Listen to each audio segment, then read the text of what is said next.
Ladies and gentlemen, it is my great pleasure to welcome you at the Kościuszko Chair Intermarium Lecture Series.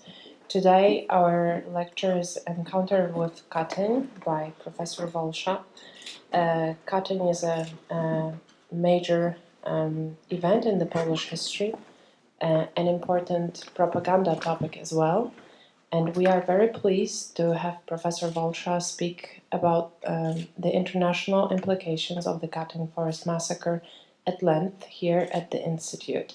Our lecture will be preceded by a presentation of the book and a short film trailer, which is going to be introduced by the representative of Janusz Kurtyka Foundation. Ladies and gentlemen, I hope you will enjoy today's Intermarium lecture.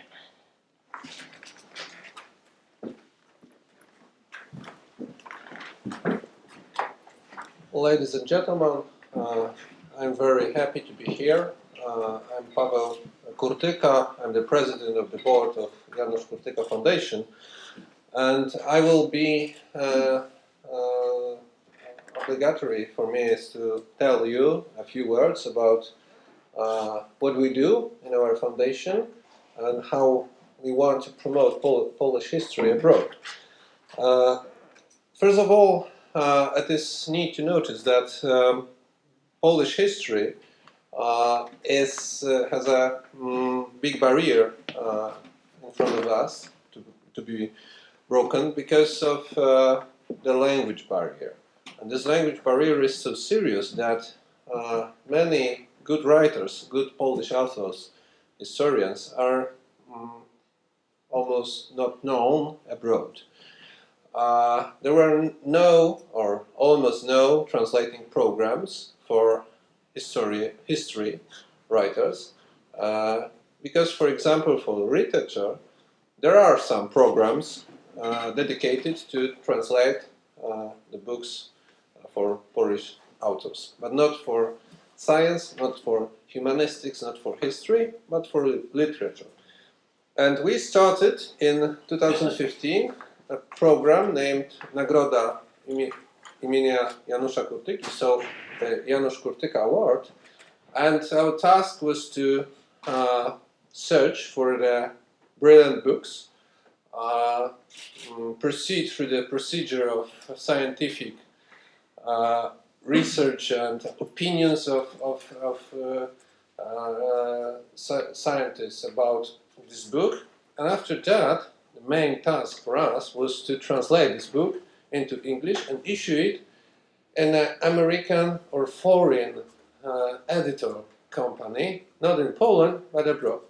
And Professor Wolsza is our first rewarded author for the book Encounter with Katyn, which is translation of Dotyk Katynia, issued in Poland a couple of years ago.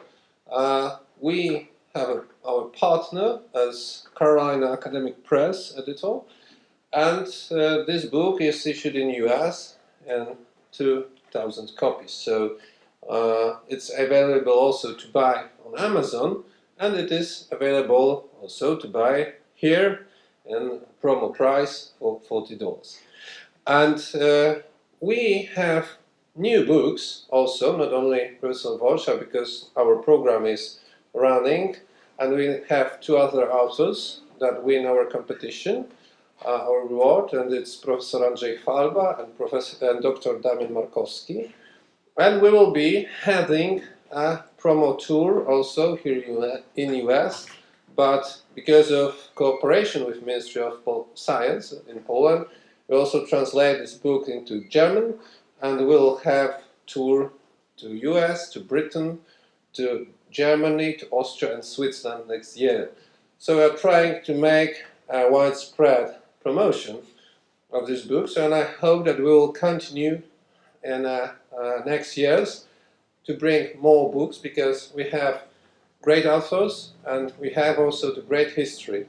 And because of these false facts that appear in the foreign media, that appear in foreign science, written many times by Polish authors, but these facts that they are spreading are false facts. We have an obligatory mission to make sure that the truth about Polish history and the authors that are having a serious knowledge about the history, that are having a very good scientific preparation and their workshop, so they will be known abroad. And I think that it's very important that this author, one of these authors, is here with us, Professor Wolsza.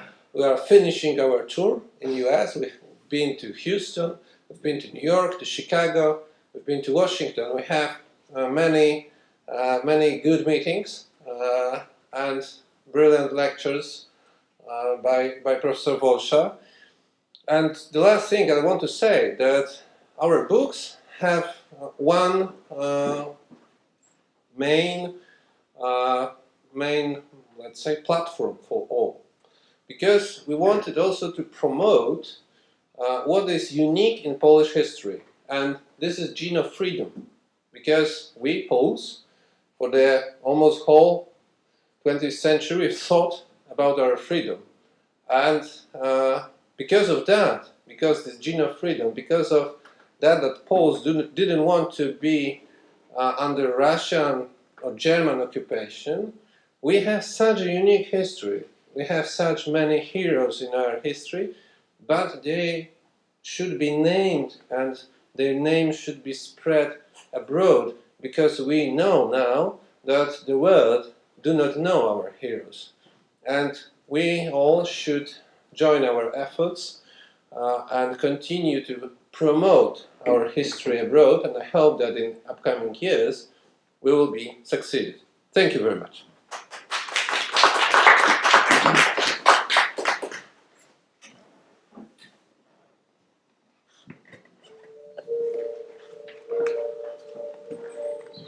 Forests can hold many secrets, both terrible and dark, hidden in the whispering trees, echoing in the ground.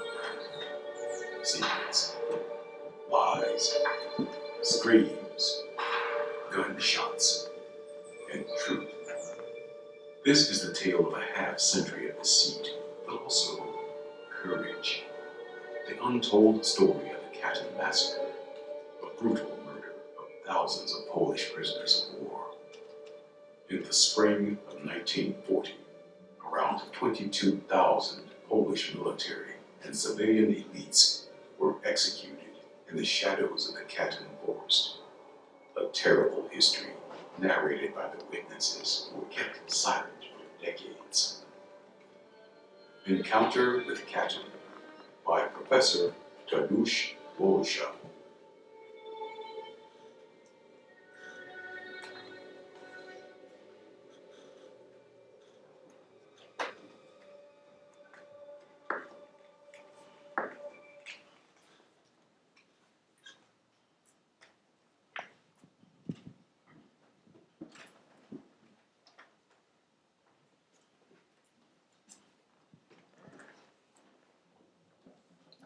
Szanowni Państwo, ja będę mówił w języku polskim, ale skorzystam z pomocy pani tłumacz, bo chciałbym, żeby ten mój wykład był na dużo wyższym poziomie naukowym, a pani tłumacz gwarantuje właśnie taką realizację pomysłu. Dear ladies and gentlemen, please allow me to speak Polish to express myself better in a more specific and scientific way, and that's why we're going to use the help of the interpreter. Tak. Wykład będzie zaopatrzony w pewną prezentację i w trakcie tej prezentacji chciałbym Państwu pokazać pewne ważne fotografie bohaterów moich wydarzeń. Będą to fotografie z ekshumacji katyńskich, będą to fotografie dotyczące niektórych indywidualnych bohaterów wydarzeń. Będą to również inne informacje prezentujące stan badań na temat zbrodni katyńskiej. Różnorodny materiał ikonograficzny. Ladies and gentlemen, I'm going to use the slides in my presentation so that it's more rich and you can see the pictures of the heroes of the particular events I'm going to be speaking of. You're going to see the pictures of the Katyn exhumation process. You're going to see the images of the individual heroes of particular events that took place. You're going to see some graphs. You're going to see some numbers and scientific research that's going to be shown on the screen, all relating to the Katyn Massacre, and I believe all the images you're going to see in my presentation are going to be varied and they're going to support my presentation. W 1939 roku we wrześniu Polska była ofiarą agresji dwóch państw, III Rzeszy Niemieckiej i Związku Sowieckiego. Był to efekt układu Ribbentrop-Mołotow, albo jak inni to mówią, Hitler-Stalin, i Polska była tym państwem, które zapłaciło jakby najwyższą cenę. Po prostu została po raz kolejny w historii rozebrana przez sąsiadów. Dear ladies and gentlemen,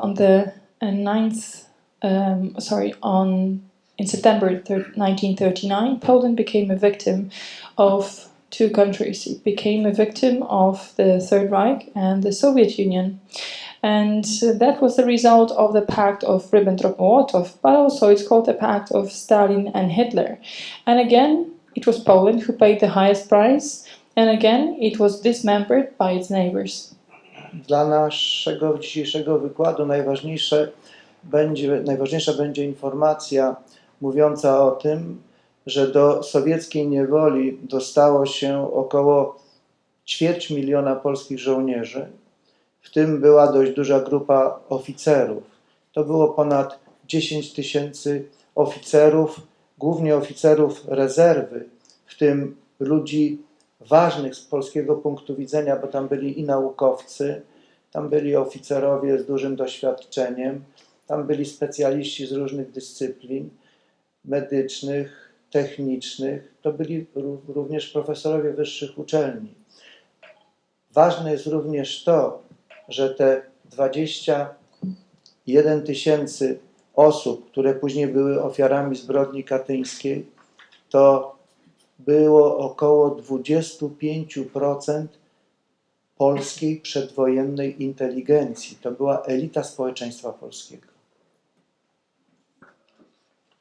The important fact in this lecture is going to be, I'm going to give you some information about the people who were imprisoned by the Soviets and what happened to 250,000 of the Polish people, many of those militaries, because out of 250,000 people who were imprisoned and who suffered because of those acts were 10,000 Polish officers. They were the officers of the reserve, but what's most important is that these people were crucial for the Polish country. Why? Because they're mostly scientists, officers, specialists in their fields, medical doctors.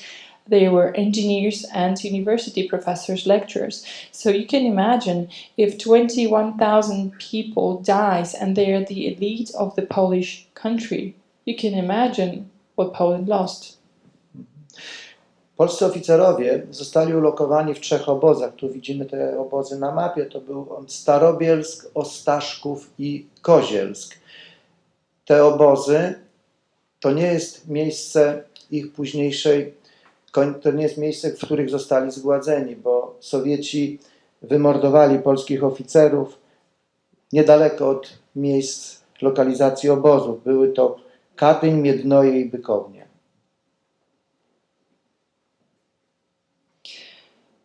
Here you can see on the map the location of the 3 camps, Starobielsk, Ostaszków and Kozielsk. However, the officers I mentioned were not killed in these places. They were killed close to 2 camps they were located in. And the locations, the top locations were, they were killed were Katyń, Miednoje and Bykownia. Decyzja o egzekucji zapadła 5 marca 1940 roku.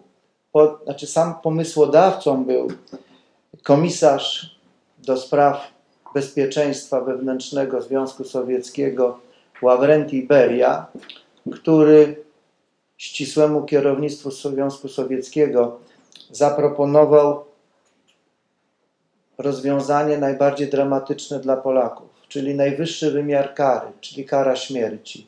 Ławrentii Beria argumentował, że ci Polacy, którzy przebywają w tych 3 obozach, nie rokują żadnej nadziei na taką resocjalizację, że zawsze będą wrogami Związku Sowieckiego, więc lepiej ich się pozbyć.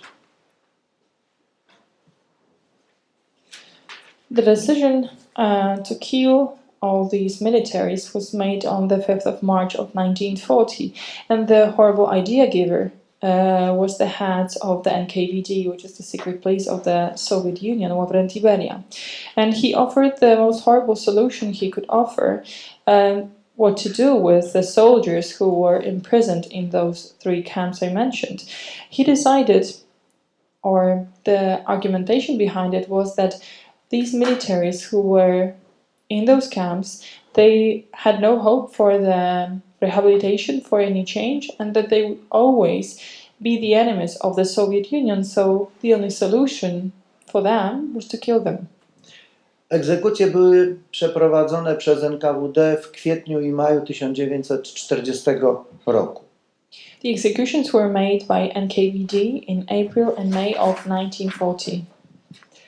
Sytuacja uległa zmianie, jeśli chodzi o sprawę katyńską, w czerwcu 1941 roku, kiedy Niemcy dokonały agresji na Związek Sowiecki i rozpoczęła się kolejna wojna, którą Niemcy prowadzili z niedawnym swoim sojusznikiem, bo jeszcze do niedawna i III Rzesza Niemiecka i Związek Sowiecki były sojusznikami.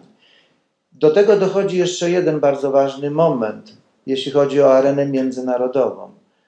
Polacy od początku wojny byli w koalicji antyhitlerowskiej razem z Wielką Brytanią. I w momencie, kiedy III Rzesza Niemiecka dokonała agresji na Związek Sowiecki stał się sojusznikiem Wielkiej Brytanii. I chcąc nie chcąc, sojusznik naszego sojusznika był naszym sojusznikiem. Brzmi to troszkę dziwnie, ale tak to wtedy wyglądało.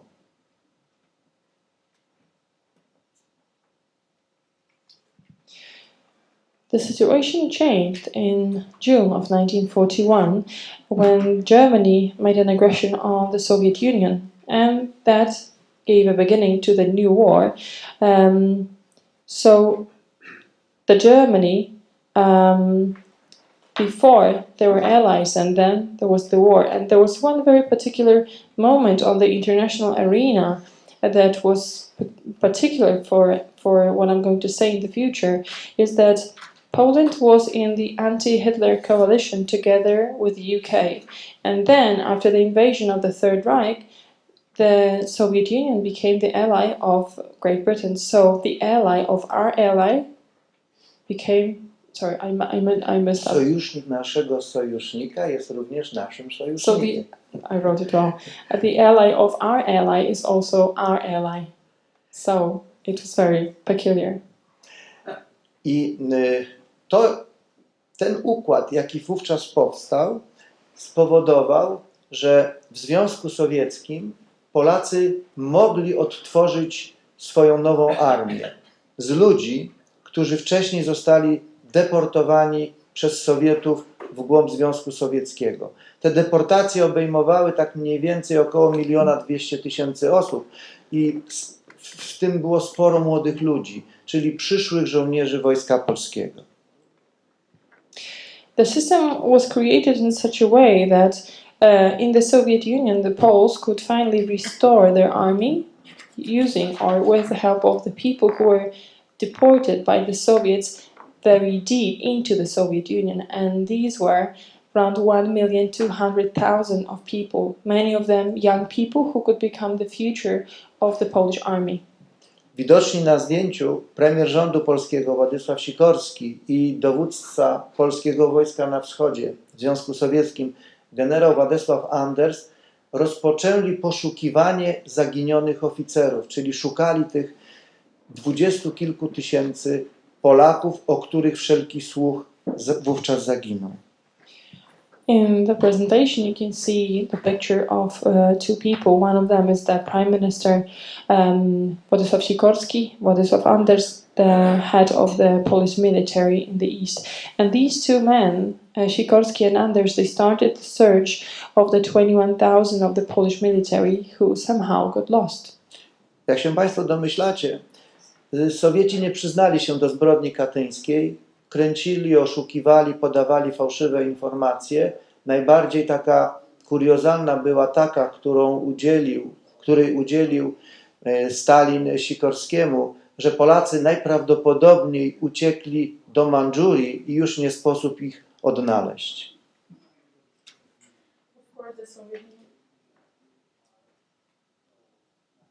The battery died, but I think you're going to hear me, no problem.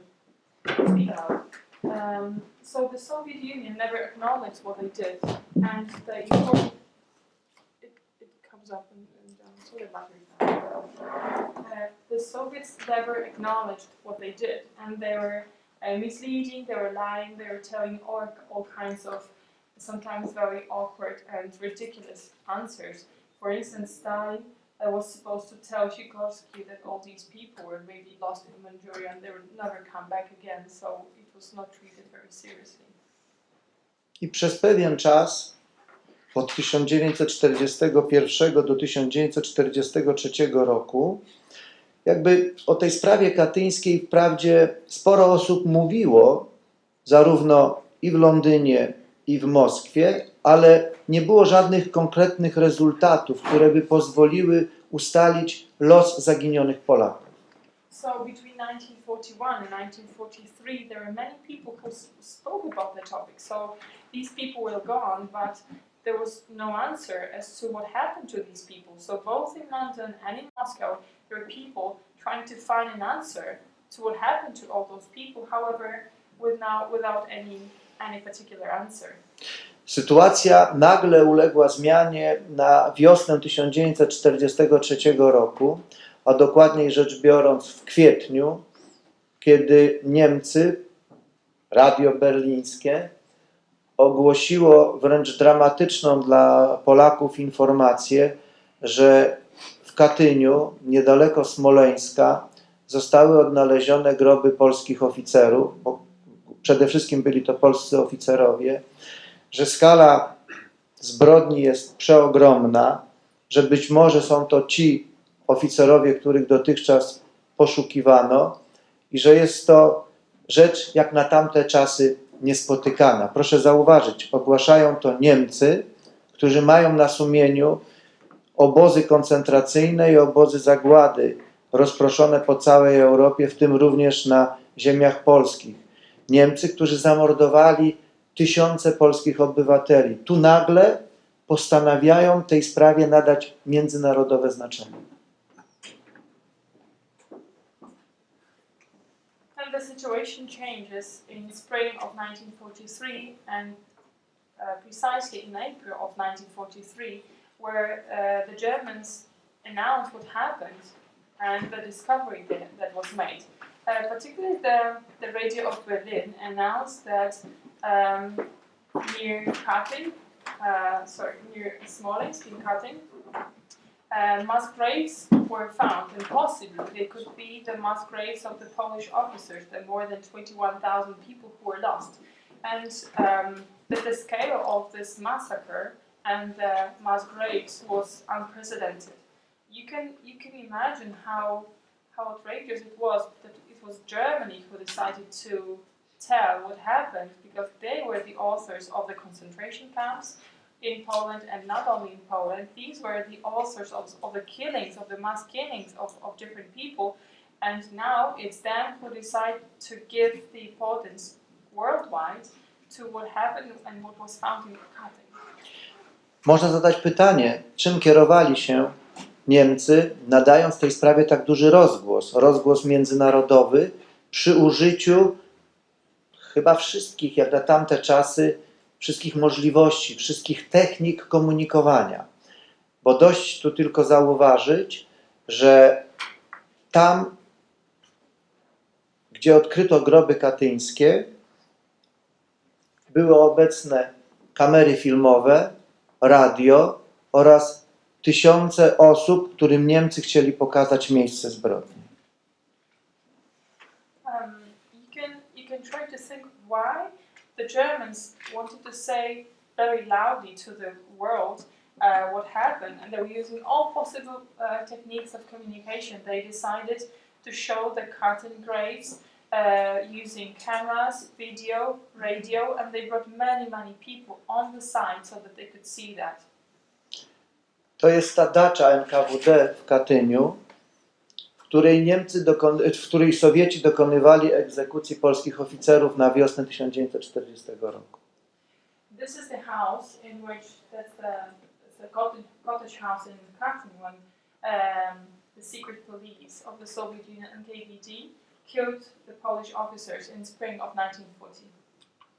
To jest największy chyba zbrodniarz, jeśli chodzi o funkcjonariuszy NKWD, Wasilij Błochin, który dokonał w całym swoim życiu nie mniej niż 15 000 egzekucji, przy czym to był taki zbrodniarz na specjalnych, no powiedzmy sobie, warunkach do wykonywania specjalnych misji. On w zasadzie wykonywał wyroki nawet na swoich przełożonych. Także do niego Józef Stalin miał ogromne zaufanie. Wasilij Błochin opracował taką specjalną metodę egzekucji.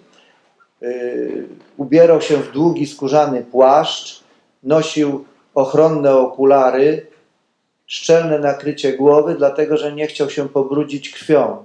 W ciągu jednej nocy mógł wykonać, jak on sam określił, nie więcej niż 250 egzekucji, ale nie dlatego, że on był zmęczony tymi egzekucjami, tylko pistolet, z którego strzelał, potrafił technicznie wytrzymać 250 strzałów.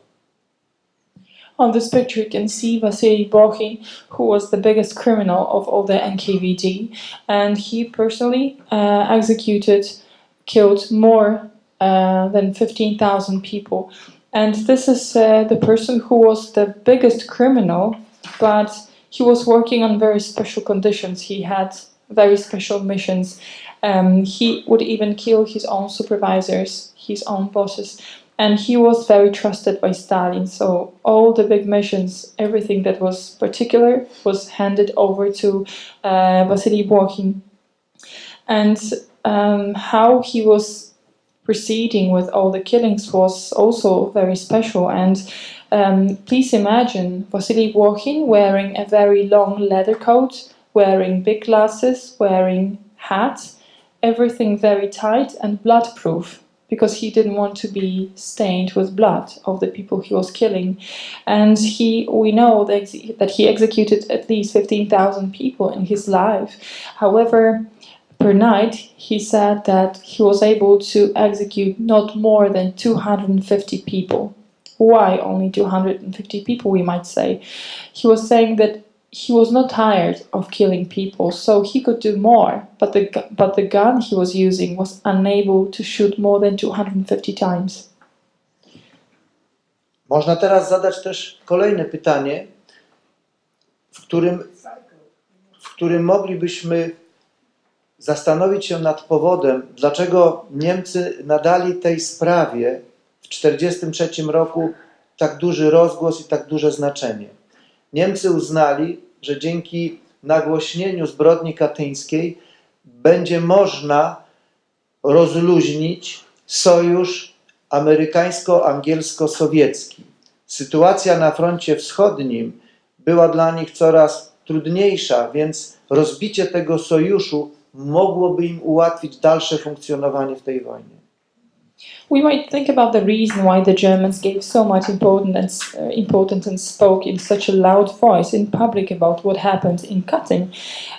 They did it because they wanted to loosen the alliance between the USA, Great Britain and the Soviet Union, because the situation on the Eastern Front was becoming more and more difficult, so they decided that by loosening that alliance, that would help them. Przede wszystkim zorganizowali na masową skalę wycieczki chociaż słowo wycieczki może tutaj nie jest odpowiednio dobrane, ale tak w tej literaturze i tak w publicystyce epoki były te wyjazdy określane, do miejsca zbrodni. Historycy obliczyli, że w Katyniu w kwietniu i w maju 1943 roku było około 31 000 osób, które obserwowały ekshumację wydobywanych z ziemi ciał polskich oficerów. You might think, you can imagine that the Germans, they organized trips on mass scale to Katyn. The word trip is not maybe the best one, the most correct one, but they were not visits, they were not study visits, but they were mass scale trips. The historians calculated that only in April and May of 1943, the Germans brought around 31,000 people to the site to show them what happened.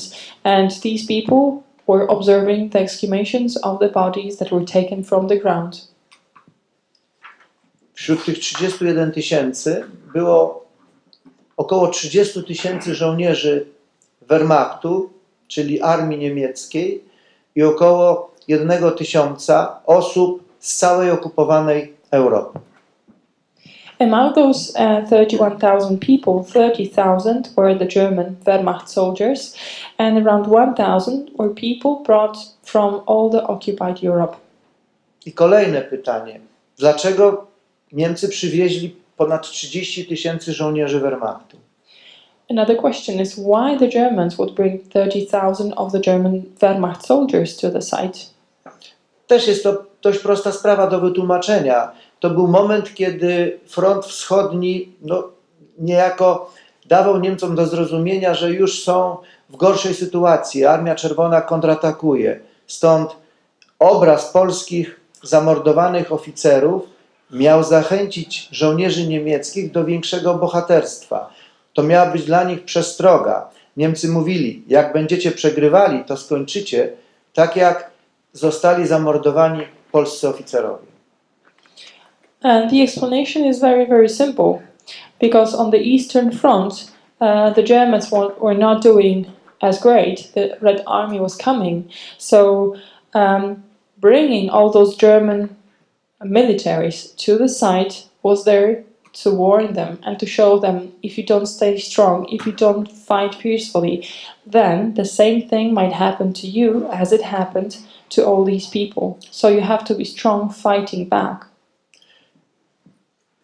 W tych delegacjach zaproszono również dziennikarzy, pisarzy, naukowców, lekarzy z całej okupowanej Europy, czyli ludzi, którzy po powrocie do swojego miejsca zamieszkania mogliby być wykorzystani do akcji propagandowej. Tę wiedzę z Katynia przekazaliby gdzieś dalej, do Paryża, do Wiednia, do Rzymu, do Brukseli, Amsterdamu, do różnych stolic okupowanej Europy. To była największa akcja propagandowa, tak mi się przynajmniej wydaje, jaką Niemcy zorganizowali w czasie II wojny światowej.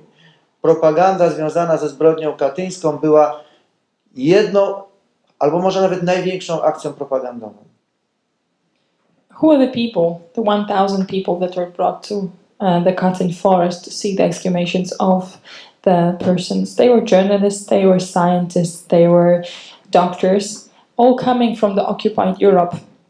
And they were going to be used as a tool of propaganda, because all the people who came to Katyn to see what happened in the Katyn Massacre, they would go away to their respective countries, to their respective capital cities of Paris, Vienna, Rome, Brussels, Amsterdam, all the capitals of occupied Europe, to spread the word further and to continue with the propaganda.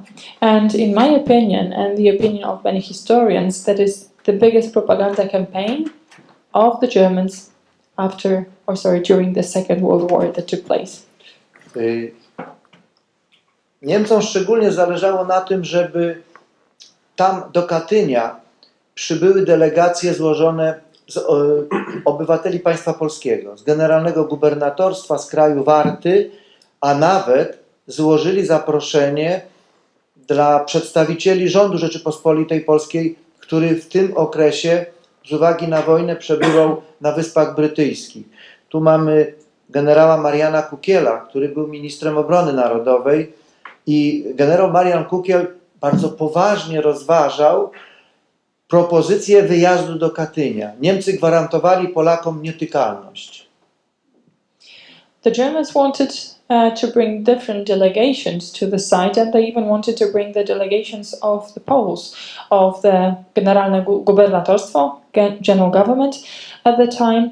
They wanted to bring the representatives of the Polish government in exile. At that time it was in Great Britain, and they even invited Marian Kukiel, who was the Minister of National Defense of Poland, and at the time they decided, you'll be untouchable, you can come, we'll do nothing to you. Ponadto zaprosili około 60 innych Polaków o różnych zawodach i różnych zainteresowaniach z tym samym celem, to znaczy rozpowszechnienia w okupowanej Polsce informacji o zbrodni katyńskiej. W tym momencie można wysunąć taką hipotezę, pojawił się pomysł Niemców, by Polaków zachęcić do udziału w walce przeciwko Armii Czerwonej. Niemcy liczyli na to, że Polacy, kiedy dowiedzą się o zbrodni katyńskiej, zapałają większą sympatią do Niemców i jeżeli dojdzie do sytuacji, że Armia Czerwona wkroczy na ziemię polskie, to po tej informacji o zbrodni katyńskiej zbrojnie przeciwstawi się Sowietom. The Germans brought also 60 other Poles to the site, and they came from different professions, different interests, and the same goal they have in this situation, the propaganda goal. They decided that if they bring the people from the occupied Poland to see the Katyn Massacre results, they would fight back the Red Army when the Red Army enters. So they decided that maybe if the Poles get to know what happened and that this massacre was done by the Soviets, then maybe they would like the Germans more, and that was the main reason why the Poles were invited. Niemcy przywieźli również delegacje złożone z jeńców wojennych z krajów anglosaskich, bo też liczyli na to, że ci po tym, co zobaczą w Katyniu, przekażą tę wiedzę dalej do Nowego Jorku, do Londynu i do innych miast w okupowanej Europie i dadzą jakby świadectwo sowieckiej odpowiedzialności za mord katyński. They also brought the prisoners of war from America, from Great Britain, and they brought these prisoners of war so that they could spread the word when going away from Katyn and saying that these were the Soviets who did the massacre, so that the word spreads in the occupied Europe. Najważniejszym takim jeńcem, który odwiedził Katyń, był pułkownik amerykański John Van Vliet, który przygotował bardzo ważny dokument, raport z Katynia, i ten raport z Katynia ma też pewną swoją historię. On został początkowo utajniony w Stanach Zjednoczonych i Amerykanie do tego dokumentu powrócili dopiero w latach 50. i wtedy spożytkowali go do własnych celów propagandowych. W tym momencie, o którym w tej chwili mówimy, ten raport powoli powstawał, ale on nie był wykorzystywany do żadnej działalności propagandowej. A very important person who was a prisoner of war, who was brought to the site of the Katyn forest, was the American Colonel John Van Vliet, and he made a report after coming and seeing what happened in Katyn. However, the history of the report he wrote was very special. He wrote the report, however, nobody in the US used the report. It was made secret, and it was kept secret until the 50s. In 1950s, the American government decided to use it for their own propaganda reasons. Teraz przedstawię Państwu kilka slajdów, żeby przedstawić delegatów z generalnego gubernatorstwa, tych Polaków, którzy są ważni z punktu widzenia określenia prawdy na temat zbrodni katyńskiej. Mamy pana pułkownika Adama Szebestę. To był człowiek, który pracował w Polskim Czerwonym Krzyżu, był oficerem Wojska Polskiego. Jana Emila Skiwskiego, to jest znany pisarz w Polsce. Ferdynand Goethel, również pisarz. Wszyscy trzej przygotowywali bardzo szczegółową dokumentację ze swojej wizyty w Katyniu i ta dokumentacja była później wysłana do rządu Rzeczypospolitej Polskiej w Londynie. I'm going to show you the images of three very important people who also went to Katyn and wrote their reports to tell the truth about what happened.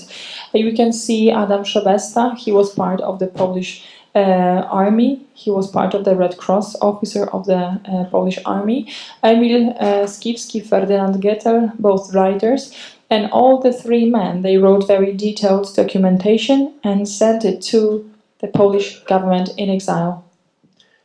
Niemcy zaprosili również komisję techniczną Polskiego Czerwonego Krzyża, która zajęła się identyfikacją ofiar zbrodni sowieckiej. Na czele tej komisji stał dr Marian Wodziński z Instytutu Zakładu Medycyny Sądowej z Krakowa. The Germans invited also a technical commission to write a report, and the head of the technical commission of the Red Cross was Marian Wodziński, who worked in a court in Kraków in Poland. Praca tej komisji była naprawdę bardzo ważna. Po pierwsze, to była nie tylko identyfikacja ofiar zbrodni katyńskiej. To była informacja ważna również z punktu widzenia rodzin pomordowanych, którzy od 1939 roku czekali na jakąkolwiek informację o losie swoich bliskich. The identification of the bodies was very important, not only for historical reasons and why they came there, why this technical commission was so important. First of all, to identify what happened precisely, and secondly, to tell the families of all the people who were waiting since 1939 to get any information about 21,000 people, what happened, and that these are the people. Te informacje z nazwiskami zamordowanych publikowała polska prasa, polskojęzyczna prasa wydawana przez Niemców na terenie okupowanej Polski. Jednym z takich dziennikarzy, który zajął się sprawą identyfikacji, był Władysław Kawecki. The information with the names of the people was published in the Polish language press. It was published by the Germans in the occupied Poland, and one of those journalists that made sure that it was going to be published was Władysław Kawecki. To jest przykład gońca krakowskiego z 1943 roku z informacją na pierwszej stronie. Odkryto masowe groby polskich oficerów. Proszę sobie wyobrazić, że po raz pierwszy w historii takich czasopism, które dotychczas w ogóle nikt nie kupował, po gazety ustawiały się kolejki w Krakowie i w Warszawie, bo tam były informacje z pierwszej ręki, najważniejsze dla tych, którzy czekali na informacje o swoich bliskich. You can see here the first page of Goniec Krakowski, a newspaper that published an article saying mass graves of the Polish officers discovered. You can see how important that must have been for the people to get the information firsthand that something like that happened. And the press was published in Krakow, it was published in Warsaw, and you can imagine that press that nobody bought before these titles, suddenly everybody was queuing to get a copy of this newspaper. Najważniejszą jednak rolę odegrała Międzynarodowa Komisja Lekarska. I teraz kilka słów o historii. Dlaczego tą sprawą zajęła się Międzynarodowa Komisja Lekarska, natomiast sprawy nie zbadał Międzynarodowy Czerwony Krzyż. And one of the most important commissions that was appointed to investigate the Katyn Massacre was the International Medical Commission that started to operate, and why the topic was not inspected by the Red Cross. O badanie sprawy zbrodni katyńskiej władze Rzeczypospolitej Polskiej i władze III Rzeszy Niemieckiej zwróciły się do Międzynarodowego Czerwonego Krzyża, ale napotkały na protest ze strony Związku Sowieckiego. I w regulaminie Międzynarodowego Czerwonego Krzyża była taka informacja, że jeżeli jedno z zainteresowanych państw, a były tu 3 państwa zainteresowane, Polska, Niemcy i Związek Sowiecki, jeżeli jedno z tych państw zgłosi sprzeciw, to Międzynarodowy Czerwony Krzyż nie może prowadzić tam badania. The government of Poland and the Third Reich asked the Red Cross to investigate the topic and to send their people there to check what happened. However, the Soviet Union, of course, protested, and the regulation of the Red Cross says that if any of the participants opposes, the Red Cross cannot start to investigate the issue. And of course, one of the 3 interested parties in the topic, being Poland, Germany, and the Soviet Union, one of those opposed, the Red Cross could not start their operations. I w zamian Niemcy sprowadzili 14 wybitnych specjalistów z zakresu medycyny sądowej, wybitnych profesorów z kilku okupowanych przez siebie państw, w tym jednego lekarza z kraju neutralnego ze Szwajcarii, François Neville'a. So, to answer back, Germans decided to appoint this medical commission, and they invited 14 renowned specialists from different countries, being specialists in their fields, being professors, doctors, and they brought all these people from different countries. One of those was a neutral country, which was Switzerland, and they brought also the doctor called François Neville. Chciałbym wśród tych wszystkich tu obecnych na slajdzie profesorów wyróżnić lekarza węgierskiego Ferencza Orszosa, który w tym czasie dokonał bardzo ważnego odkrycia medycznego.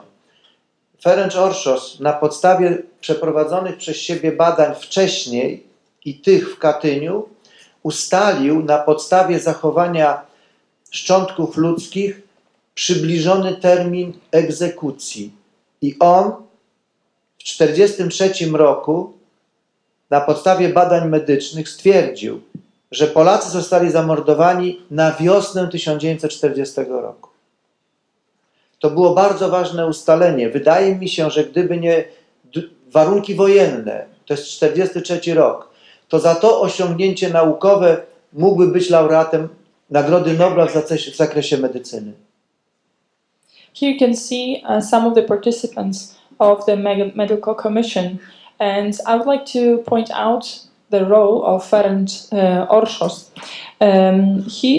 He came from Hungary, and he made a very, very special Hungary based on what he investigated and based on what he found in Katyn. He was able to determine the date where the officers were executed. And in 1943, he conducted a medical research according to which he decided that these officers from Poland were killed in spring of 1940.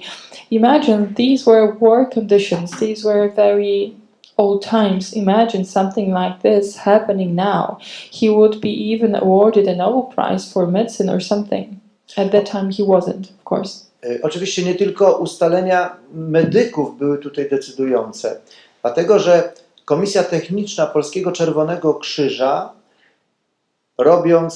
przygotowując ewidencję zamordowanych, również przeszukiwała kieszenie ofiar, wyjmując z tych kieszeni ważne dokumenty, legitymacje, listy, fragmenty gazet, i ta dokumentacja wyjęta z kieszeni, również zapiski i pamiętniki pomordowanych, one wszystkie kończyły się na wiośnie 1940 roku. Żaden z tych dokumentów nie przekraczał kwietnia 1940 roku. Czyli to był kolejny argument potwierdzający ustalenia komisji lekarskiej.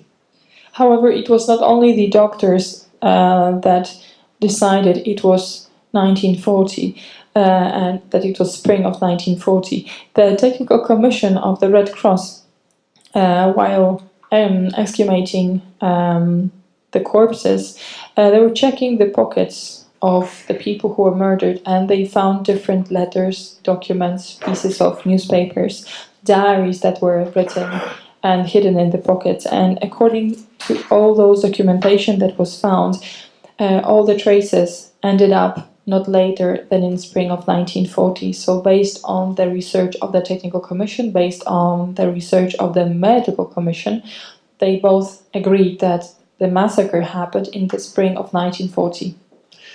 Te dokumenty wyjmowane z grobów katyńskich, to co udało się uratować, w całości zostały następnie przewiezione do Krakowa, do Zakładu Medycyny Sądowej, której pracami kierował dr Jan Robel. Tu jest dr Jan Robel z całą swoją załogą. Oni położyli ogromne zasługi, jeśli chodzi o dwie sprawy. Po pierwsze, dalej prowadzili prace identyfikacyjne, a ponadto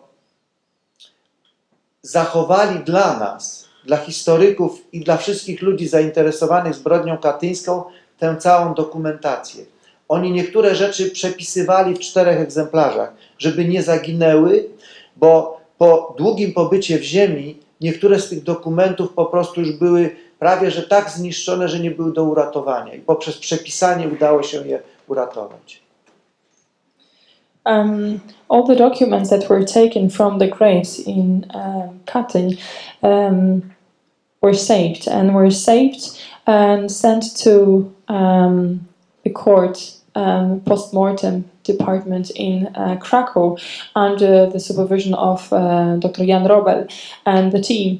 And all the team conducted a postmortem investigation, of course, to first of all identify the corpses and secondly, to do something very, very important for all of us who are interested in the topic of the Katyn Massacre and for all the historians that investigate the massacre as well. What they did was to save everything that was possible to save, and what was impossible to save, they rewrote the documents, sometimes in 4 copies, because after being for so long in the soil, some of the documents could not be restored, could not be preserved, so they decided, so that they're not lost, let's rewrite it, and some of them even in 4 copies. Część tej dokumentacji po dzień dzisiejszy jest zgromadzona w zbiorach Zakładu Medycyny Sądowej w Krakowie. Ona jest dostępna w formie elektronicznej, ale to tylko właśnie zasługa zespołu doktora Robla.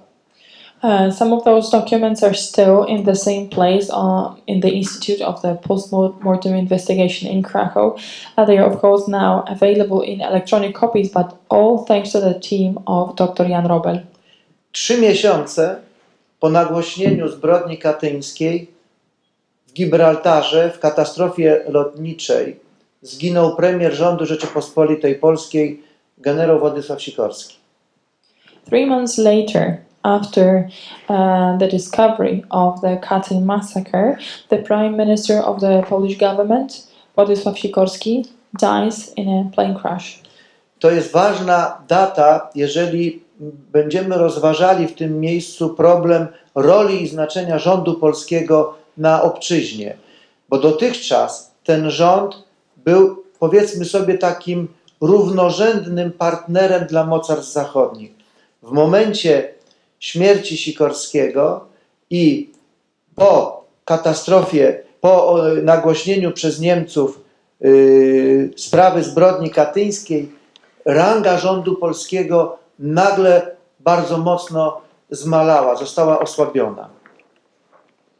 You can imagine the role of the Polish government in exile. Before it was quite strong. We used to be an equal partner for the Western countries, but the moment that General Sikorski dies and that the Germans announced what happened in the Katyn forest, the rank of the Polish government dropped down dramatically. Przede wszystkim Związek Sowiecki w kwietniu zerwał stosunki dyplomatyczne z rządem Rzeczypospolitej Polskiej. Rosjanie argumentowali, że to Polska razem z III Rzeszą Niemiecką szkaluje Związek Sowiecki, bo Związek Sowiecki w żaden sposób nie odpowiada za mord katyński. Rosjanie forsowali własną wersję wydarzeń. First of all, in April, the diplomatic relations between Soviet Union and Poland are broken. The Soviets say that Poland, together with the Third Reich, are against the Soviet Union and that they are not going to accept it. Jak nie trudno się domyślić, Rosjanie twierdzili, że zbrodni dokonali Niemcy jesienią 1941 roku. The Soviets never accepted that, never acknowledged it was them who committed the Katyn Massacre. They kept saying that the Katyn Massacre was made by the Germans in autumn of 1941. Rosjanie postanowili wykorzystać zbrodnię katyńską do swojej wielkiej gry politycznej. Można użyć określenia, że w pewnym sensie zaszantażowali wielkie mocarstwa, czyli Stany Zjednoczone i Wielką Brytanię, kosztem rządu Rzeczypospolitej Polskiej w Londynie. The Russians used the Katyn Massacre to play a political game, and they blackmailed the USA and Great Britain to be against the Polish government in exile. Rosjanie, chcąc jakby przekonać mocarstwa zachodnie do swoich racji, w pewnym sensie dali do zrozumienia, że oni mogą w każdej chwili udzielić daleko idącej pomocy militarnej mocarstwom zachodnim, pod jednym wszakże warunkiem, że mocarstwa zachodnie nie przyjmą do wiadomości niemieckiej wersji wydarzeń w sprawie Katynia. Ta sowiecka miała być ostateczna i decydująca. W związku z tym można tu przyjąć taką oto interpretację wydarzeń, że wielkie mocarstwa, przyjmując sowieckie sugestie, wielkie mocarstwa sprzedały rząd Rzeczypospolitej Polskiej. Pozostawiły go na pastwę losu Związku Sowieckiego. So the Russians wanted to convince the West that their version of the history was true, and they wanted to show the West that they would be very eager to offer military help to the Western powers if the West does not accept the German version of what happened in Katyn. They wanted to show that the Soviet version was prevailing, it was the only truth, and this is how Great Britain, the United States, sold the Polish government in exile, and this is how we were left alone. Jest też zrozumiałe, żeby uwiarygodnić swoją wersję wydarzeń, Rosjanie wysłali nową komisję do Katynia, która miała na miejscu zbadać okoliczności zbrodni i w formie naukowej potwierdzić tę sowiecką wersję wydarzeń, że zbrodni dokonali Niemcy w 1941 roku. To back it up, the Russians decided to create their own report, and they sent their own commission to the Katyn forest to make an investigation, bring the scientists, and prove that it were the Germans who murdered the Polish officers in autumn of 1941. Była to komisja złożona wyłącznie z obywateli Związku Sowieckiego.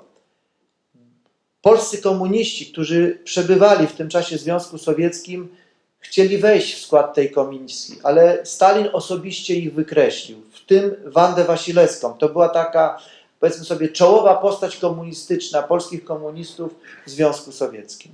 Stalin, kiedy wykreślał Wandę Wasilewską ze składu delegacji, ponoć powiedział, ona nikomu tam nie będzie potrzebna, będzie przeszkadzała. The Soviet Union decided to put in the commission only the Russians, and even though the Polish communists residing at that time on the territory of the Soviet Union. They wanted to participate in the works of that Soviet Commission. And Stalin decided they were not necessary, and they were crossed out. And one of those people who were one of the top, she was the top communist residing at the time in the Soviet Union, was Wanda Wasilewska, whose picture you've seen before. And Stalin crossed her out, saying that she's not necessary, she's only going to bother. Jak nie trudno się domyślić, komisja Mikołaja Burdenki, bo szefem tej komisji był naczelny chirurg Armii Czerwonej, stwierdziła, że zbrodni dokonali Niemcy w sierpniu, wrześniu 1941 roku. As you can imagine, the medical commission that was established by the Russians decided that the massacre was made by the Germans in October, September of 1941, and the head of the commission was Nikolai Burdenko, who was the top head surgeon of the Red Army. W październiku 1943 roku w Moskwie odbyła się ważna konferencja ministrów spraw zagranicznych Wielkiej Brytanii, Związku Sowieckiego oraz ambasadora Stanów Zjednoczonych w Moskwie. I wówczas zapadła fatalna w skutkach, przede wszystkim dla Polski, decyzja w sprawie podziału stref wpływów na kontynencie europejskim. To był jakby początek czegoś, co my nazywamy żelazną kurtyną. And in October of 1943 in Moscow, the ministers of foreign affairs of three countries met, being Great Britain, Soviet Union, and the ambassador of the United States in Russia. And the consequences of that meeting were catastrophic for Poland, because then the zones of influence in Europe of that time were established, and that was the beginning of what we know as the Iron Curtain. Z mapy wynika prosta sprawa, że w tej sowieckiej strefie wpływów znalazła się Polska. I na to wielkie mocarstwa, Stany Zjednoczone i Wielka Brytania, udzieliły zgody Stalinowi. I dalej mamy tu ten sam wątek. Stalin wygrywa kolejną ważną sprawę dla siebie. W zamian za to, że rzuca kolejne tysiące żołnierzy Armii Czerwonej na front, uzyskuje kolejne korzyści. Tym razem korzyści związane z ekspansją Związku Sowieckiego na zachód, kosztem tych małych państw w Europie Środkowo-Wschodniej. According to the map, what you're going to see, it's very simple. Poland became one of the countries who was influenced by the Soviet Union. We were in the zone influenced by the Soviets, and the USA and Great Britain gave an open consent to Stalin for that. So this is how Stalin wins again. He can put the militaries to the front, he can put a lot of militaries to the front, and this is how he can win when he wants. So again, he benefits because he can expand more to the west at the cost of all those smaller countries in Europe. Ale to nie tylko terytorium, to nie tylko obszar Polski, Czechosłowacji, Węgier, Rumunii, Bułgarii, państwa bałtyckie. To również alternatywa komunistyczna dla tych wszystkich rządów, które w czasie wojny w warunkach emigracyjnych przebywały na Wyspach Brytyjskich. Stalin uzyskał gwarancje, które pozwoliły mu również przejąć pełnię władzy we wszystkich krajach za żelazną kurtyną. Dlatego, że w Moskwie przygotowano specjalne struktury, specjalnych polityków komunistycznych, którzy za Armią Czerwoną wkroczyli do swoich krajów.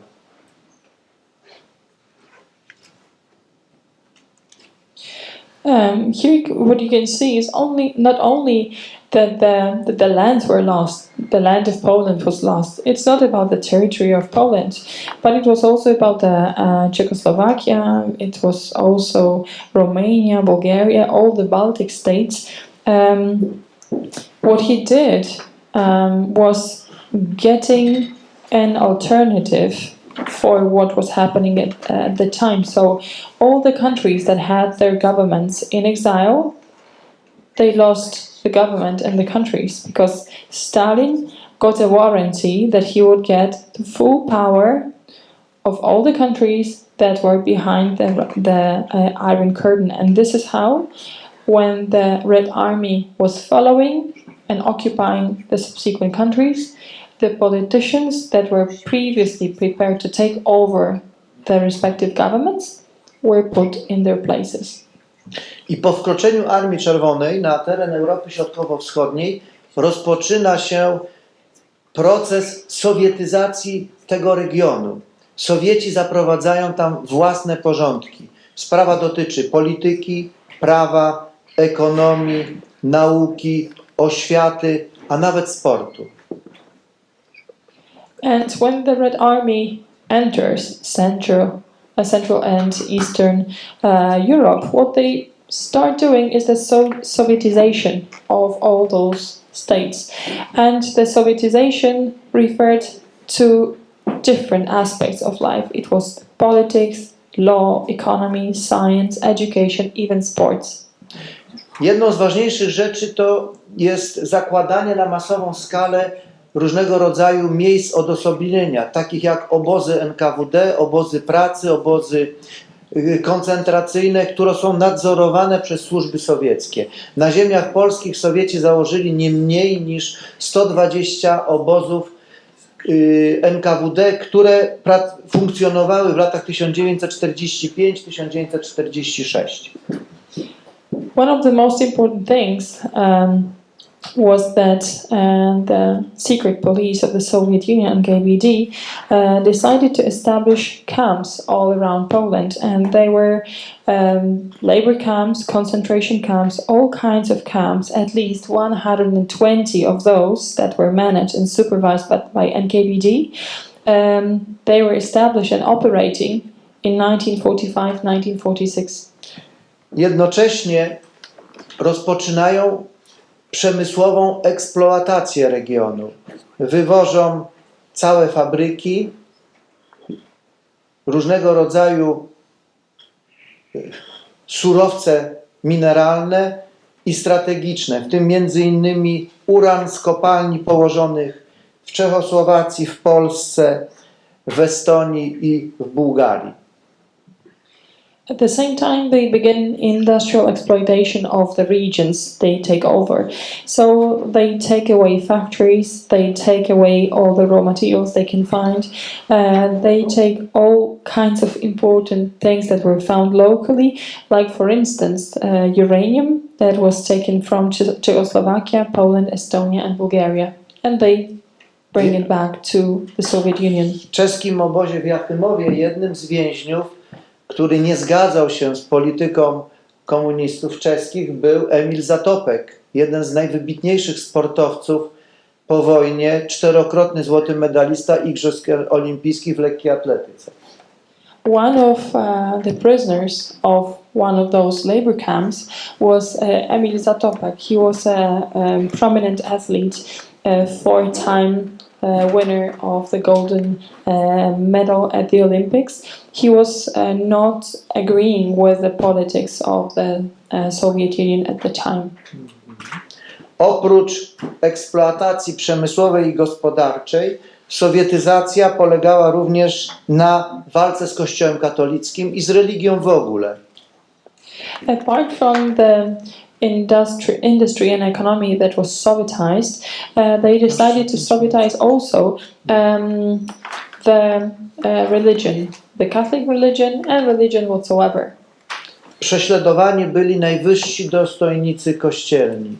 Tu mamy biskupa jugosłowiańskiego Alojzję Stepinaca, który był skazany na długoletnie więzienie. Here you can see an image of the primate of Yugoslavia, Alojzję Stepinac, who was part of the Yugoslavian church, and he was oppressed by the Soviets at the time because the churches were also oppressive. The Sovietization affected also that part. Prześladowany był również skazany na dożywotnie więzienie prymas Węgier Józef Mindszenty. The Primate of Hungary, for instance, Józef Mindszenty, was sentenced to long-term imprisonment. Prześladowany był również prymas Polski kardynał Stefan Wyszyński, który był przez 3 lata więziony przez komunistów w latach 1953-56. Who was also repressed was the Primate of Poland, Cardinal Stefan Wyszyński. He was imprisoned for 3 years since 1953 until 1956. Jeśli chodzi o zbrodnię katyńską, to w 1946 roku Sowieci próbowali tę zbrodnię ulokować podczas posiedzenia Trybunału Sprawiedliwości w Norymberdze. Próba była nieudana, dlatego że amerykańscy prokuratorzy nie dali wiary sowieckim kłamstwom i informacja o zbrodni katyńskiej nie została zapisana w dokumentach z Norymbergi. Pojawiło się wówczas ważne pytanie.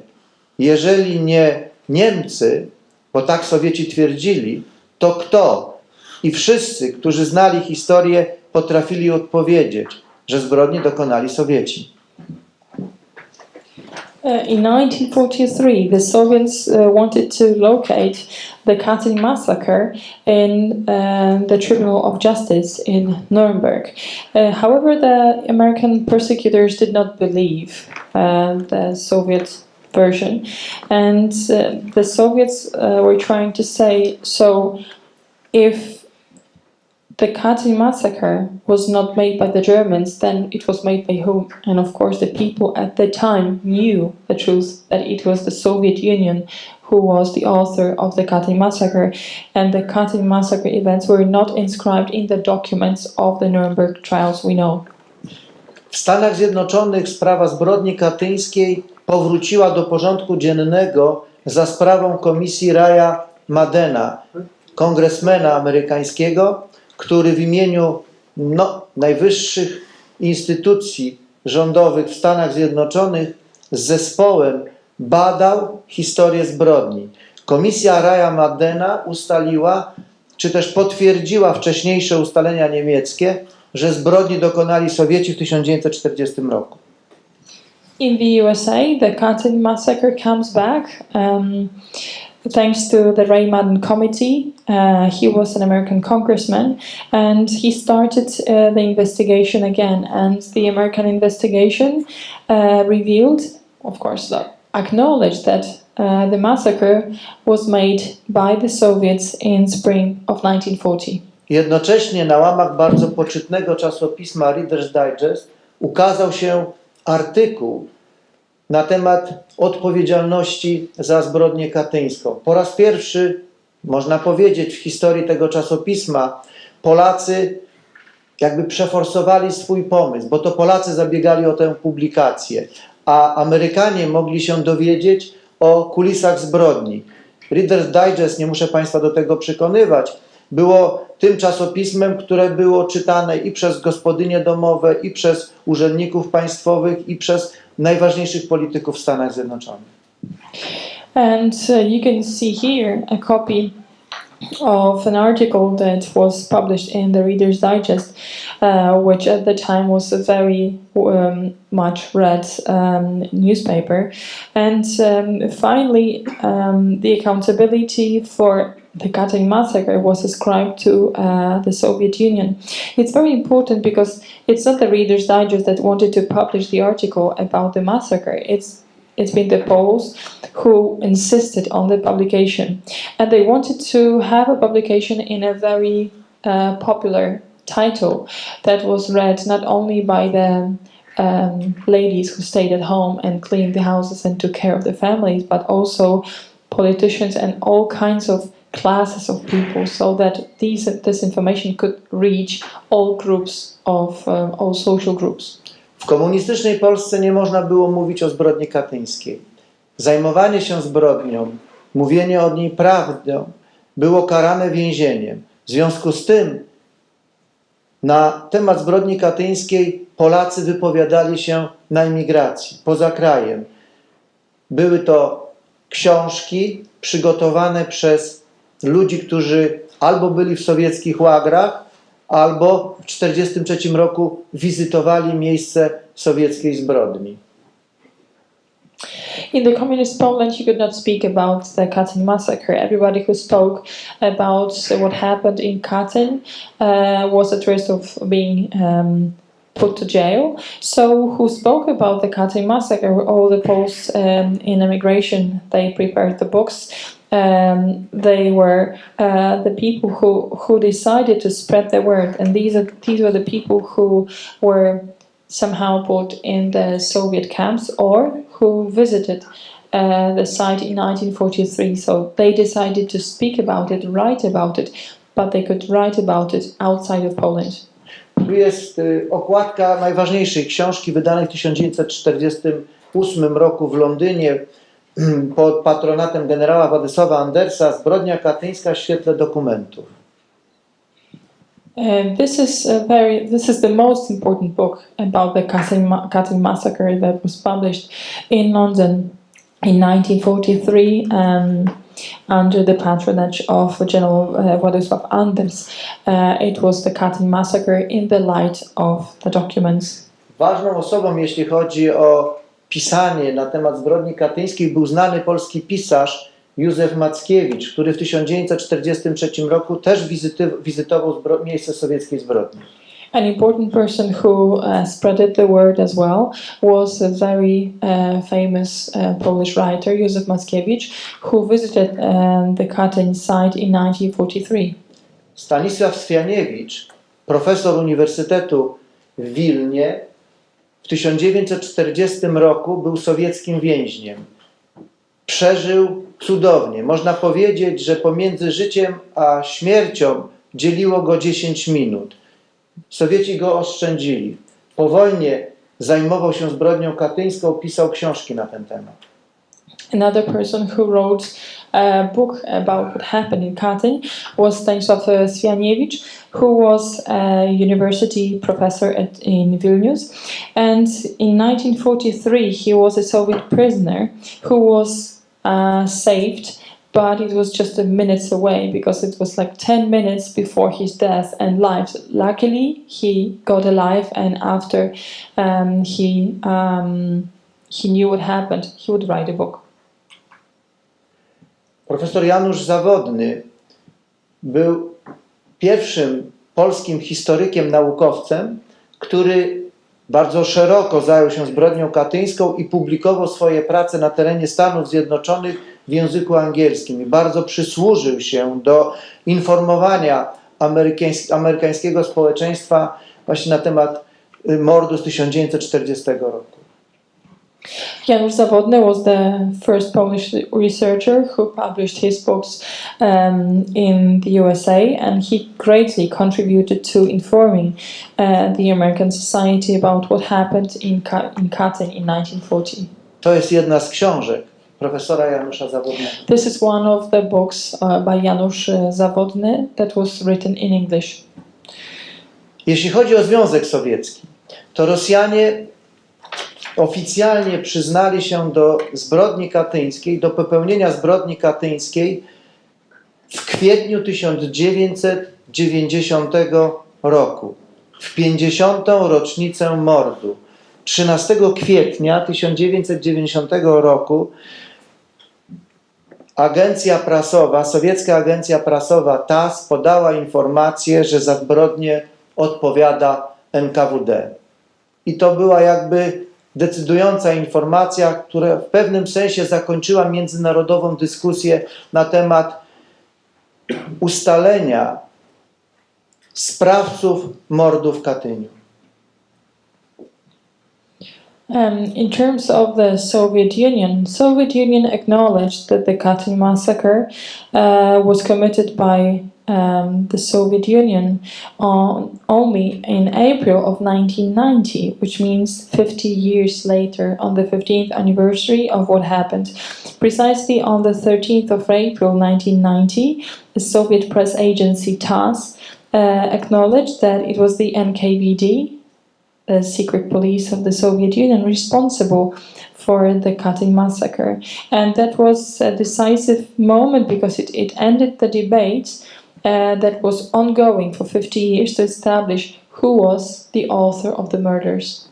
I na zakończeniu informacja o najnowszych publikacjach na temat zbrodni katyńskiej. Pierwszy to jest tom na temat prac Komisji Raja Madena, a ta druga okładka to okładka książki tutaj mojego autorstwa. The latest publications about the Katyn Massacre are the two books you can see here. The first book is a report on what the Committee of Ray Madden did. That's the first volume. And the second book is the book I have written, and that's the book you can see here. We have it today with us. Serdecznie Państwu dziękuję za uwagę. Thank you very much for your attention. Jestem do Państwa dyspozycji. Wiem, że za chwilę pan profesor Marek Kontakiewicz będzie też zabierał głos, ale potem myślę, że będzie czas na pytania, na dyskusję, także to jeszcze przed nami. Także serdecznie dziękuję. Thank you very much. Of course, I am at your disposal. I know that Professor Marek Kontakiewicz wanted to have a speech as well, but if you would like to speak with me, I'm here for you.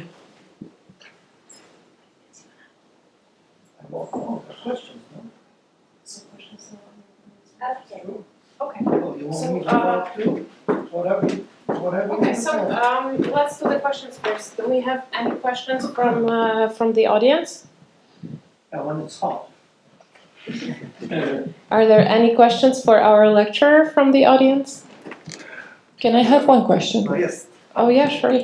So post World War II in the Soviets kind of influencing Poland, was there a lot of animosity obviously between the Poles and the Soviet Union in response to Katyn? Or had that kind of been washed aside? You mean in 1990? Well, 45 and on. Oh. So.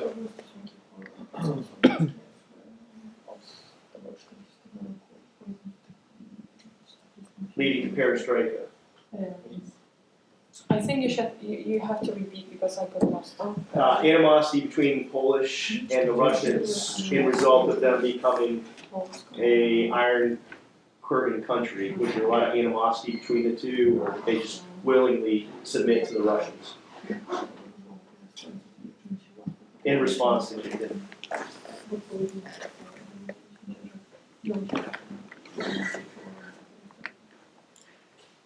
Powiem tak, bo sprawa rzeczywiście jest interesująca, bo relacje polsko-rosyjskie, polsko-sowieckie, one nie układały się, można tutaj powiedzieć, tak ciekawie w dwudziestoleciu międzywojennym.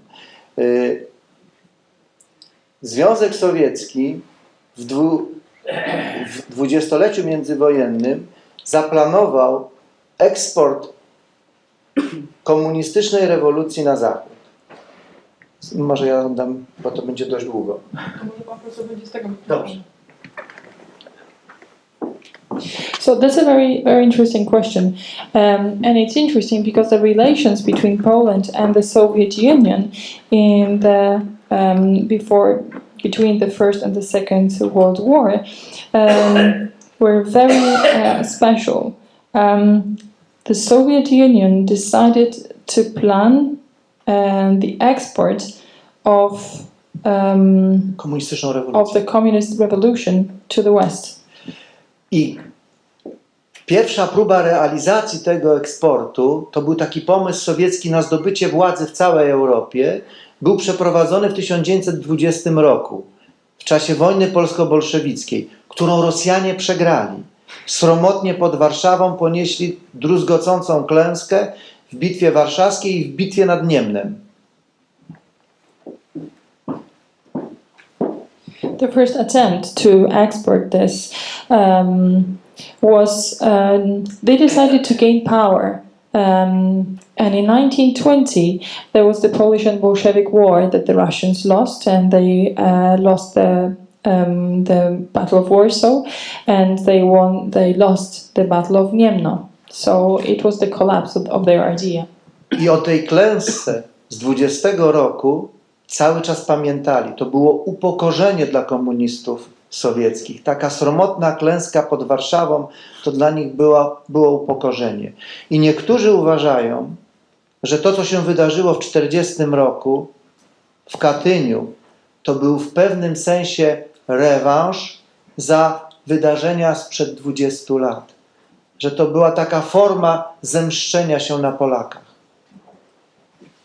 So the defeat of the Russians in 1920 was humiliating, and what happened in 1940 in Katyn was the revenge for what happened 20 years before. Potem Rosja cały czas pilnowała, bo była współtwórcą kłamstwa katyńskiego. Nie dopuszczała do publicznego głoszenia informacji, że to na nią spada odpowiedzialność za mord katyński.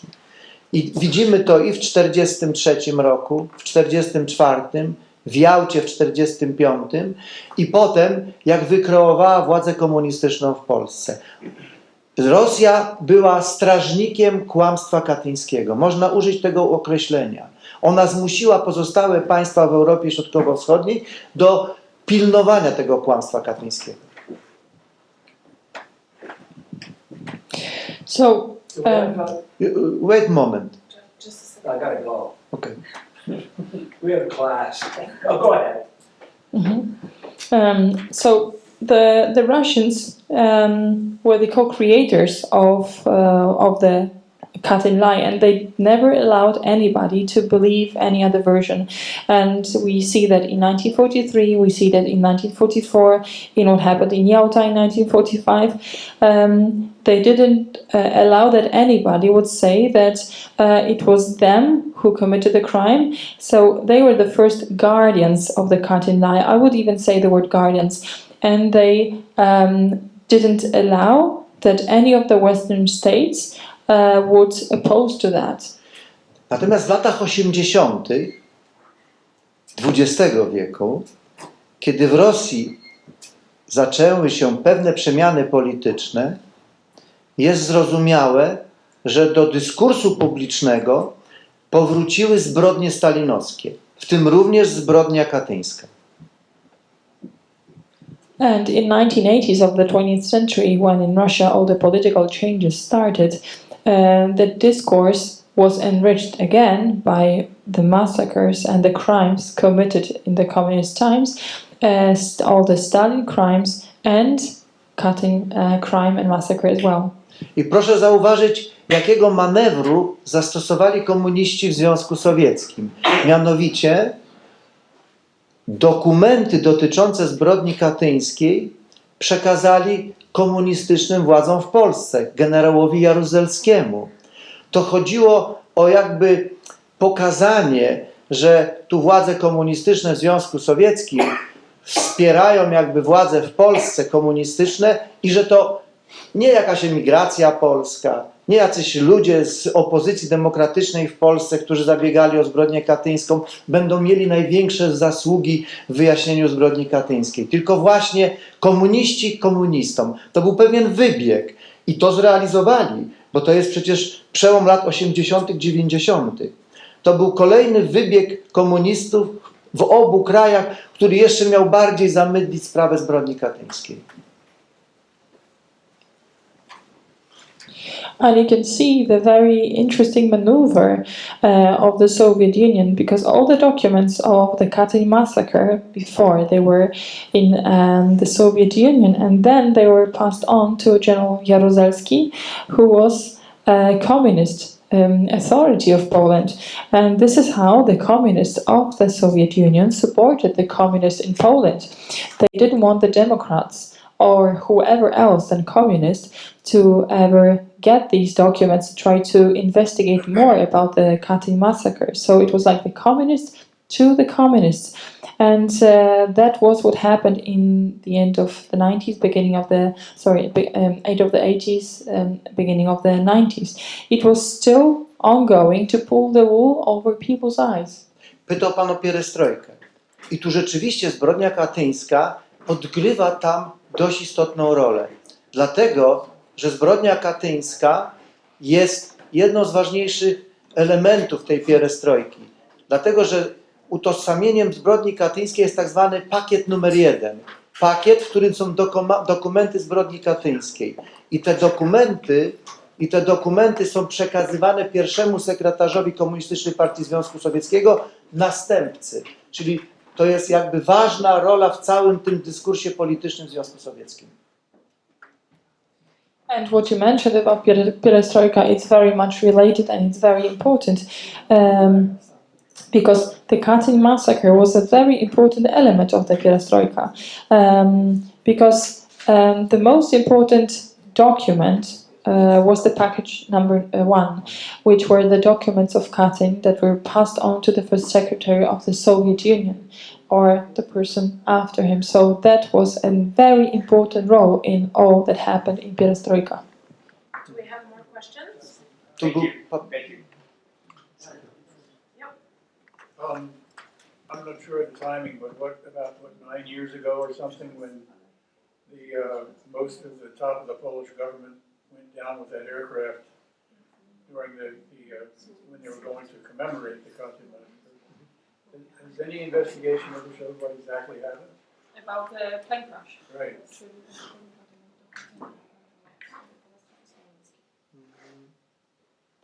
No, mogę udzielić takiej ogólnej komisji, znaczy informacji, bo była powołana specjalna komisja w Polsce pod kierunkiem pana ministra Antoniego Macierewicza, która badała okoliczności katastrofy smoleńskiej, w której zginął prezydent Rzeczypospolitej Lech Kaczyński. No i w tej katastrofie zginął tata tutaj naszego kolegi Pawła Kurtyki, Janusz Kurtyka, prezes Polskiego Instytutu Pamięci Narodowej.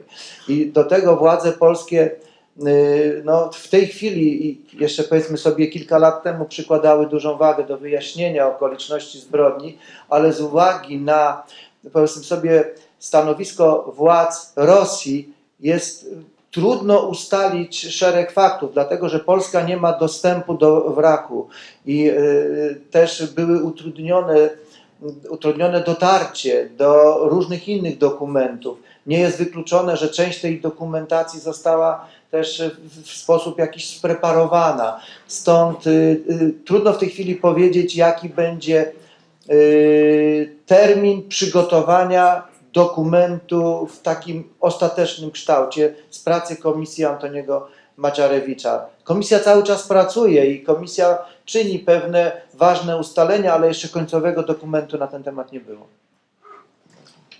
So, speaking about what you're saying, there was a commission that was appointed under the supervision of Minister of Defense of Poland, Antoni Macierewicz, and in this catastrophe of Smolensk, many prominent Polish politicians died, with the head of the Polish government Lech Kaczyński and the father of our colleague Paweł Kurtyka, whose father was Janusz Kurtyka, the head of the Institute of the National Remembrance.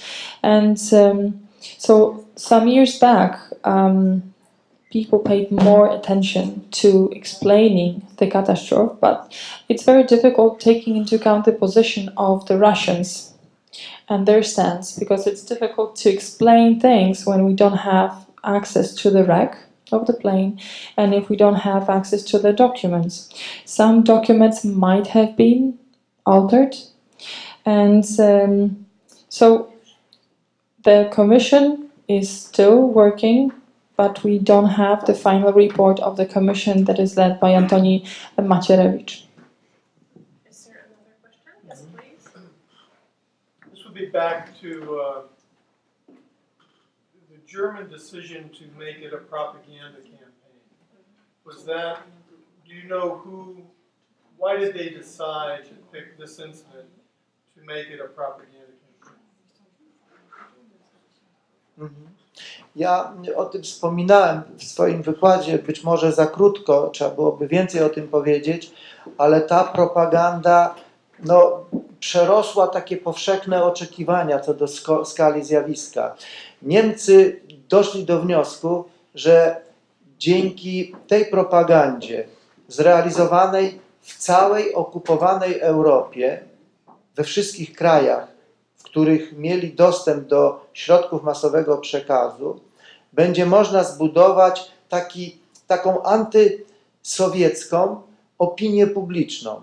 A Sowieci byli sojusznikami Wielkiej Brytanii i Stanów Zjednoczonych. Więc chcieli przez tę propagandę poróżnić sojuszników, ich osłabić, a siebie wzmocnić.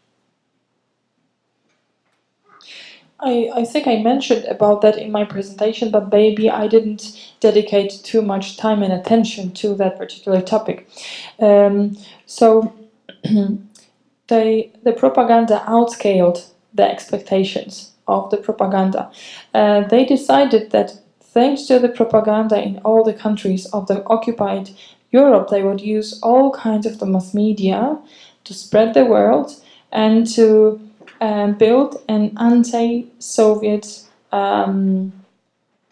attitude, because the Soviets had the alliance with Great Britain, with America, and they wanted to loosen the alliance, and they decided that if we, the Germans, continue with the propaganda, the alliances will be removed, and that was the purpose of the propaganda.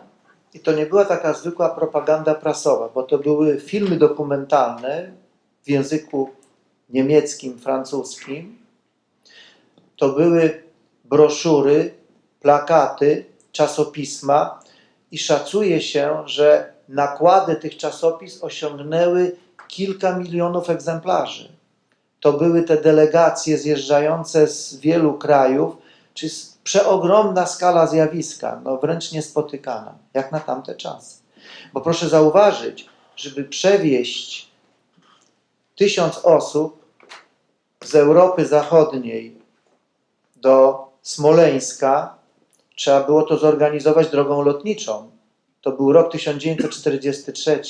Nie było samolotów tak na dużą skalę, tak jak w tej chwili. Nie było telefonów komórkowych, nie było telewizji. To był trudny czas do zorganizowania tak wielkiej akcji. I Niemcy temu podołali. Dziwnym trafem. But it was not only the press that was used. The propaganda was on a large scale. They prepared documents in German, in French.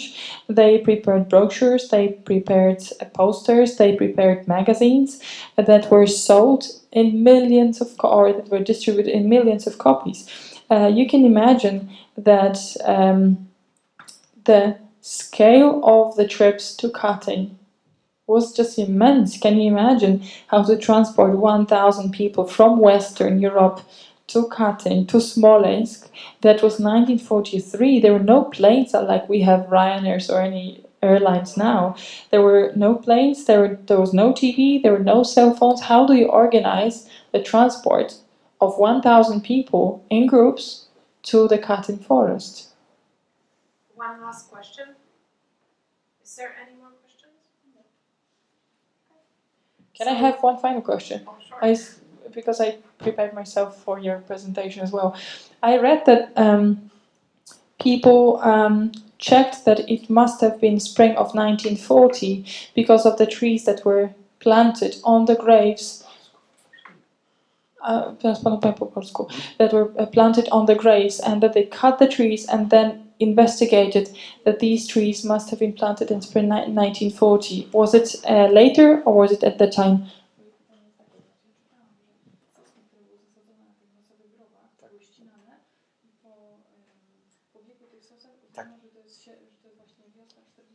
To był...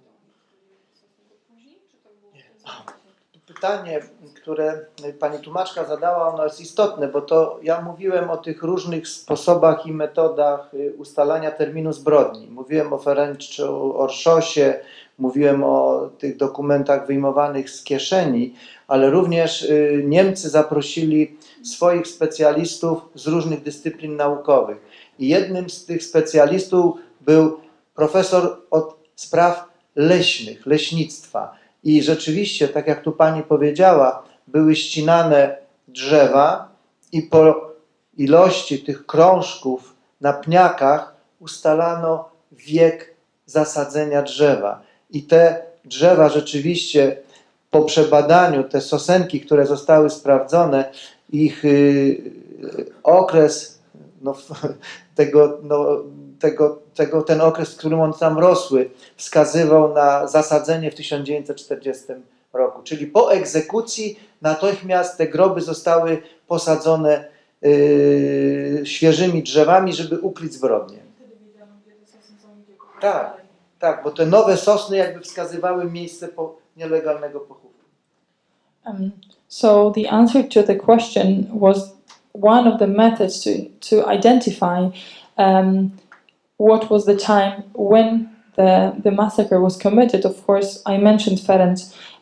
Orszos, I mentioned that there were people taking documents from the pockets of the militaries, and there were different kinds of scientists who were investigating on different levels when the Katyn massacre took place. And one of the specialists was a dendrologist who decided, let's cut the trees on the mass graves and let's investigate the age of the trees. And according to the growth of the tree, the thickness of the trunk, they decided that these trees were planted in spring of 1940, and these trees were an indication where to dig, because on all the graves this particular type of trees was planted and they were young enough, so they were an indication where to dig for more graves.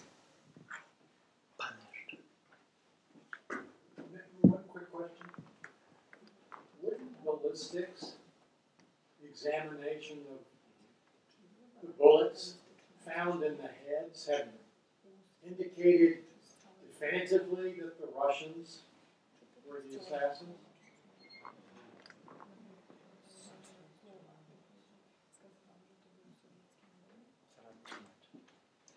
Znaczy sprawa, jeśli chodzi o pochodzenie amunicji, w której zostały wykonane wyroki, ona jest powszechnie znana. W ciałach, w głowach zamordowanych znaleziono niemieckie pociski. Germans. Natomiast można tę sprawę łatwo wytłumaczyć. Dlatego, że przed wojną Rosja zaopatrywała się w amunicję w Niemczech. W okresie, kiedy państwa były sojusznikami. Przemysł niemiecki, zbrojeniowy, pracował na potrzeby również Armii Czerwonej. I Rosjanie oczywiście, że celowo użyli amunicji niemieckiej, ale też trzeba przyznać, że oni innej nie mieli. Praktycznie rzecz biorąc byli skazani na tę amunicję niemiecką. I proszę sobie wyobrazić, że w momencie, kiedy pracowała ta druga komisja, którą tu pokazałem bardzo w skrócie, komisja Mikołaja Burdenki, sowiecka komisja, to ta komisja w ogóle do problemu amunicji się nie odniosła, bo oni doskonale mieli świadomość, że to jest żaden argument, bo realia były zupełnie inne. That's a very easy answer to your question, and that was a very good question about the ammunition that was found in the bodies of the murdered people.